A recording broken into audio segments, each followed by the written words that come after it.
Hi dears, welcome back to my channel. എനിക്ക് video ഇഷ്ടപ്പെടാനും share ചെയ്യാനും ലൈക്ക് ചെയ്യാനും സബ്സ്ക്രൈബ് ചെയ്യാനൊന്നും മറക്കല്ല കേട്ടോ. ഇന്നത്തെ വീഡിയോയിലോട്ട് പോകാം. അപ്പോൾ ഇന്നത്തെ വീഡിയോ എന്ന് വെച്ചാൽ നമ്മുടെ വീട്ടിലുള്ള മറ്റൊരു ഫ്രൂട്ടാണ് കേട്ടോ. ഇത് ഇലന്തപ്പഴം എന്ന് പറയും. ഇലന്തപ്പഴം അല്ലെങ്കിൽ ജുജുബി അല്ലെങ്കിൽ ബേർ ആപ്പിൾ എന്നൊക്കെ പറയും.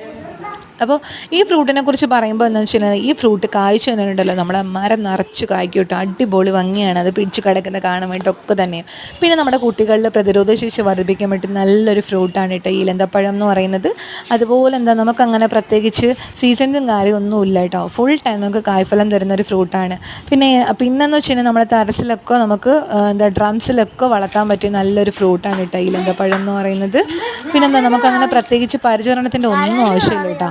നമ്മൾ വെച്ച് കൊടുക്കുന്ന തൈ വെക്കുന്ന ടൈമിൽ മാത്രം നമ്മൾ ജസ്റ്റ് കെയറും അതുപോലെ ജൈവ വളങ്ങളും ഒക്കെ ചെയ്ത് കൊടുത്താൽ മതി കേട്ടോ. പിന്നെ അങ്ങോട്ട് നമുക്ക് ഇതിനങ്ങനെ പ്രത്യേകിച്ച് പരിചരണവും അതിൻ്റെ കാര്യമൊന്നുമില്ല കേട്ടോ. സൂപ്പർ ഫ്രൂട്ടാണ് കേട്ടോ. അപ്പോൾ നിങ്ങൾ ഇതിൻ്റെ ഒരു തൈയൊക്കെ വെച്ച് നോക്കിയിട്ട് റിവ്യൂ ഒക്കെ പറയണം കേട്ടോ. അടിപൊളിയാണ്. അപ്പോൾ നിങ്ങൾക്ക് എല്ലാവർക്കും ഇഷ്ടപ്പെട്ടെന്ന് വിചാരിക്കുന്നു. Thanks for watching.